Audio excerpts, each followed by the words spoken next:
Hi, and welcome back to the channel.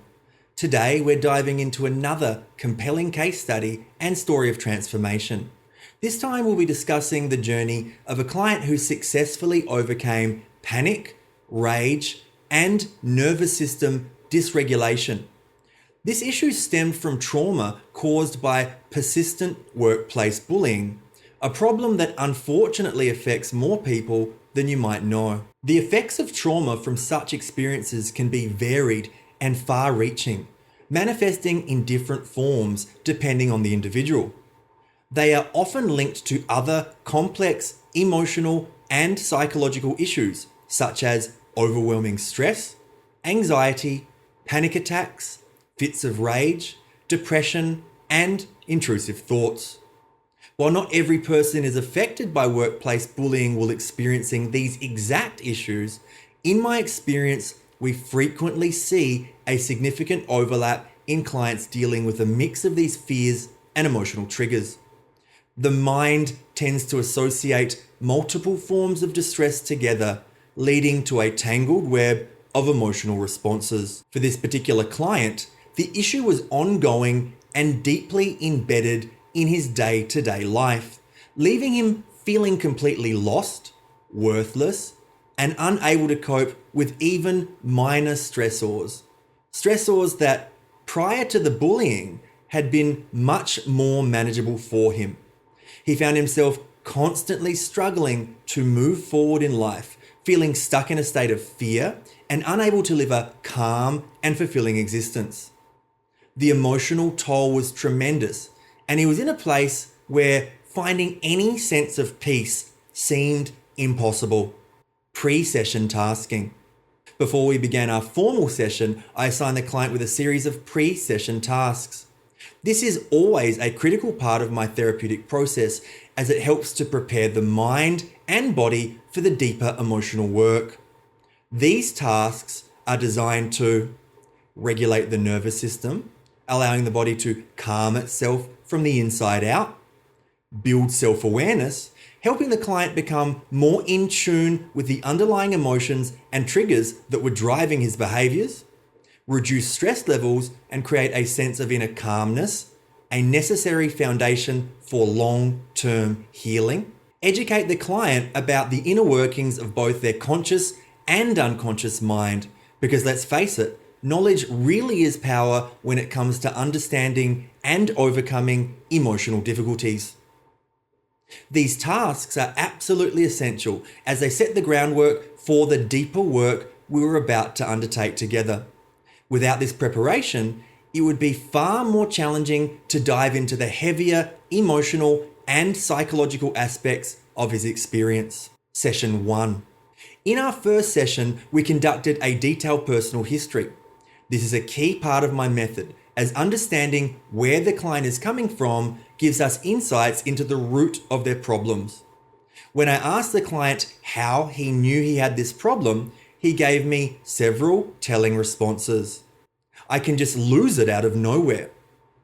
I can have a complete breakdown over something small. The tiniest things happen and I burst into tears. I can't leave the house anymore. I used to be really into walking, but now I avoid it because I'm scared I'll run into people I know from work. I can't live a normal life. I avoid the main road and panic whenever people drive past the house. We also identified a number of limiting beliefs that had become ingrained in his mindset, including, I grew up being taught to bite my tongue and keep everyone happy. That's my problem now. I don't set boundaries, and I've been violating them for a long time. I didn't want to cause any trouble. I take things too personally. I feel rejected all the time. My biggest problem is the rejection I constantly feel. I am not a confident person. If I see someone from work, I can't stop thinking about the past for weeks on end. I doubt myself constantly. If something goes wrong, I immediately doubt myself. I've never been confident in myself and have always relied on others to guide me. I don't trust myself to make decisions. I'm not good enough. I always put everyone else's needs first. I don't give myself permission to relax. I don't even like myself. These deeply held beliefs were at the core of his fears and insecurities. It was crucial to address them directly, as they had been feeding into his overall feelings of helplessness. In addition, it became clear that the client had significant issues around setting boundaries and understanding his self-worth. This is a very common problem. In fact, I would estimate that between 70 and 80% of my clients struggle with boundaries. Not being able to say no or saying yes to things that are harmful to one's goals and well-being can lead to long-term emotional damage. This difficulty with boundaries often prevents people from standing up for themselves or speaking up even when they know they should. Exploring triggers and emotions. As we continued to work together, we identified key triggers that would set off his emotional responses, such as being at home while doing everyday tasks, seeing someone from his old workplace while he was out and about, seeing cars of former colleagues. I often describe limiting beliefs as being similar to apps on your smartphone. These beliefs are like programs that were installed in the past and now they simply run in the background. These beliefs drain you of your batteries. They consume your mental and emotional energy, keeping the problem alive. Our goal throughout these sessions was to delete these apps and the interconnected, interrelated programs running in his mind so that the root of the problem could be eliminated. We also explored the various negative emotions that he was experiencing. These went beyond the 5 primary major negative emotions of anger, sadness, fear, hurt, and guilt, and included more nuanced feelings such as worthlessness, feeling unimportant, degradation, worry, shock, hopelessness, helplessness, depression, anxiety, nervousness, and betrayal. Defining the outcome. An important part of any breakthrough program is defining what the client wants to achieve. This provides a clear roadmap of where we're headed. In our first session, we worked together to clearly define his desired outcomes. These included, when I feel confident, I won't let the bullies from work degrade me anymore. I'll be happy and not sad all the time. I won't have to worry about things so much. I'll be able to leave my house and go for a walk again. I'll be able to sleep through the night. I'll be able to get on with my life and make my own decisions. I'll feel good about myself. I'll stop walking with my head down. I'll feel powerful. These goals gave us a clear direction for the work that lay ahead. With a clear vision of where he wanted to be, we were ready to move forward. Session 2, interventions. In our second session, we focused on releasing the 5 major negative emotions. Those emotions are anger, sadness, fear, hurt, and guilt. These emotions often serve as the foundation for many other negative feelings, so clearing them out can lead to massive shifts.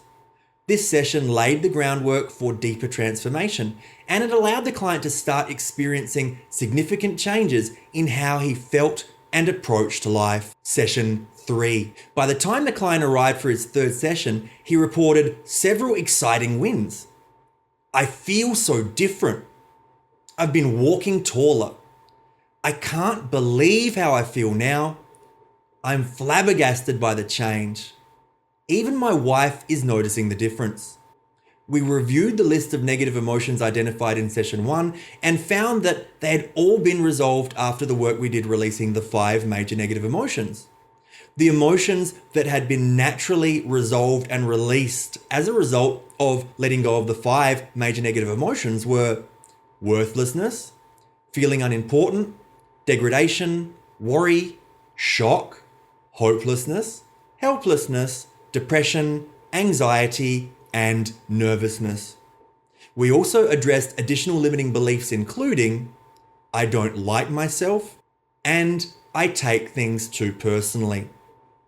It was clear that the majority of the limiting beliefs had also fallen away after the work we had done. We decided to end the session there to allow these changes to fully integrate, and we plan to check in again during the next session, session 4. In session 4, we continued working on any remaining limiting beliefs, helping the client to let go of beliefs such as, I go to sleep, but within an hour or two, I'm awake again. I can fall back asleep, but by 3 a.m., I am wide awake. It feels overwhelming to organize everything and let it all go. We checked on all the other limiting beliefs that were identified in session 1 and found that they had all been resolved. With this final target addressed, the client agreed that he had achieved his desired outcome.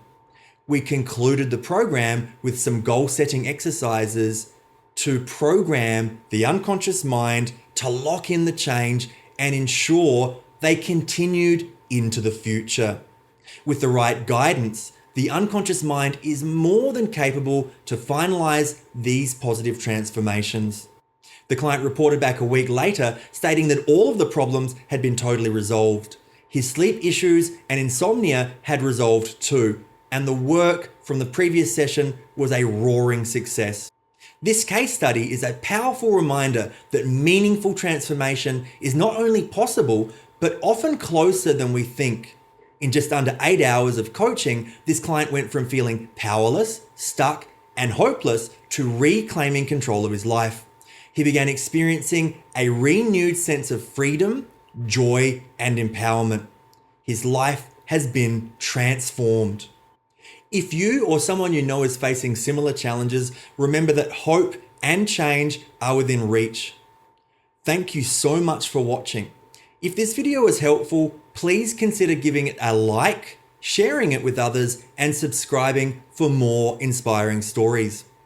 You can connect with me online through Instagram at Matthew Tweedy Coaching, or send me an email at info@matthewtweedyhypnosis.com.au. I look forward to seeing you in the next video. Take care.